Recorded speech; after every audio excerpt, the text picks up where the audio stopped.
So hello guys, welcome back to the channel and new video. Obviously, today I'm going to show you the real certificate of sponsorship, the real CoS looks like for the UK, and which is used for the application when you make a skilled worker visa application. So if you have wondered what information it includes, where to find your CoS number, or how employers issue it, this video will clear it all up. So I will share a common mistakes people makes when using their CoS and how to verify it is valid before applying for the skilled worker visa. Let's get started. So let's start with a very basic what exactly a certificate of sponsorship is. So it is actually not a paper, it's a electronic certificate, like kind of offer letter or the email that you receive, or kind of PDF which includes all the details of their company, the certificates of sponsorship number, and all your details. Like it's an electronical record which is generated by your employer through the UK Home Office sponsorship management system, which called SMS. So every CoS has a unique reference number that is what you use when applying for a skilled worker visa. So without this number you won't be able to submit your visa application. So this is one of the most crucial documents in your visa process. So I'm going to take you on my screen and show you what exactly the certificate of sponsorship looks like. Certificate of sponsorship has two types. First is the assigned CoS, which is given to a specific employee, which would be you if you are not a company. So which is ready for you to apply for a visa. So assigned means it will be assigned for you or someone else from by a company, and it is ready for you to use in a skilled worker visa application. And another one is unassigned CoS, so which is held in the company or employer's account until they assign it to someone or an employee. So hopefully it is clear. So once it is assigned, the CoS gets a unique reference number, like I will show you in the video, and you can use that CoS unique reference number in order to make your application. So in summary, assigned CoS used for the visa application, unassigned CoS held for employer or held by an employer. So let's take you to the screen and show you how exactly the CoS looks like. Okay, so this is a certificate of sponsorship. You can see there must be the UK visas and immigration logo, and you can see tier and category, skilled worker visa, and changes of employment, ISC if liable. So first of all, you can see the certificate of sponsorship status. So there must be a hidden the personal details for the privacy concern. So sponsor license number, there must be the sponsor license number of the company, and then sponsor name, there will be the company name who has sponsored you, and there will be the certificate number. You can verify this number with directly with the company in case if you have received it from a third party, for example a agent, so-called agent, or maybe someone else. So if you are not sure this license is valid, you can email to that company's HR team and they can verify that to you, whether that is assigned to you or not. You will be having your details as well. So for example, date assigned, so there will be assigned date when that CoS has been assigned to you or someone else. So you can see the expiry date too. So just to let you know, you have to use that CoS before the expiry date, because that is valid for 3 months, I believe, from the date it is assigned. And then sponsorship withdrawn, so there will be status whether it has been withdrawn or not. So if you have a single name, they will clearly mention in your application on CoS that applicant has a single name and no surname. In case if you have so many people have single name in their documents for XYZ reasons. So now it will have your personal information and your family name if it does have on your documents. If not, you will only have a single name either on family name or a given name.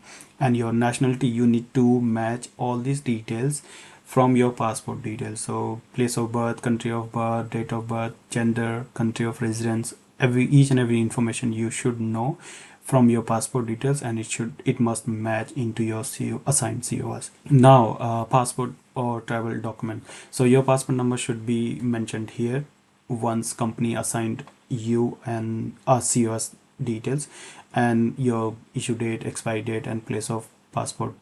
It should match to your passport details and your current home address. If you are in the UK, it must be your UK address. If not, then it must be your home country address. And identification number. So ID card, either they will mention your UK ID number. For example, BRP nowadays it has been abolished. So either your driving license number or maybe your passport number and the UK national number. If you are not in the UK, so you must not having any UK NI number. There must be not mentioned anything at all. So if you're directly coming from your home country. And national ID card number, if the employer has mentioned your home ID card number, then it should be visible here. Employee number, and there must be a employee number which is generated from company database, and the work start date and end date. So you must need to start your work within these date and the start date, and then main work address in the United Kingdom. And so this will be your company's address. So if you find a bit different details from the company's registered address, then you can check with the company or your line manager who has been assigned for this post, or you can directly mail to the company's HR team and check whether this is the correct or not.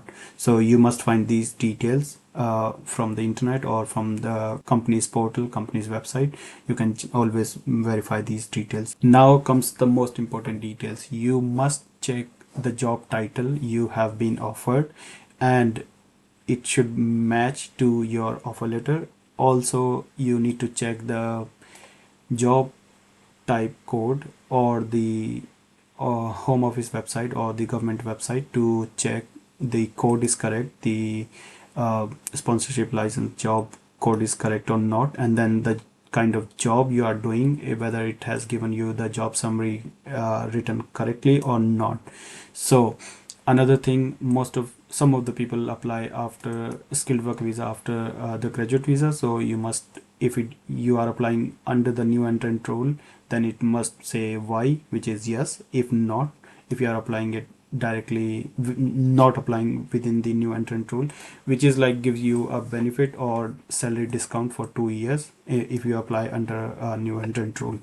Now comes the second part, which gives you the skilled worker visa salary. So you must match the ongoing salary as well for your role. Now, how to verify your COS?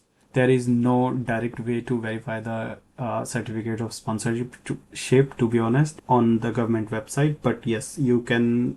There are some steps which you can follow to verify whether the assigned COS is correct or not. First is ask your employer to share the screenshot of the summary of their sponsorship management system which they have assigned you. Second, directly emailing to the HR team of the assigned COS companies who has assigned you the certificate of sponsorship and asking them whether this is the correct or not. Your sponsorship license number should be matches the one of the listed official home office registered license sponsor. For example, ABC company has assigned you the COS, then that company should be coming under the official license registered sponsored list from the government official website. If you want that list, I comment down the government list. I will share you that list link because that changes frequently. And make sure the COS number looks like format mix of letters and the numbers, usually 10 to 12 characters. If your COS has any spelling errors or the mismatched details,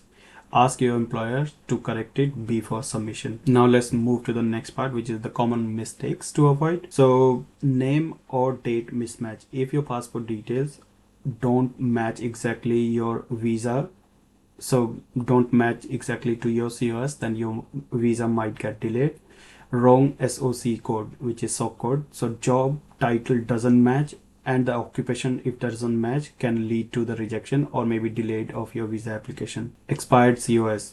You need to make sure that you applied within the 3 months period, which is date assigned and expiry date. So make sure you apply within that date. Salary below threshold, so you need to make sure that you are getting the right salary or the ongoing rate for that SOC code using the fake CoS. Never trust unverified consultants or so-called agents. Only employers can issue the valid CoS. Now let's talk about the CoS for the dependents. Some people gets confused whether CoS is going to be assigned for the dependents as well.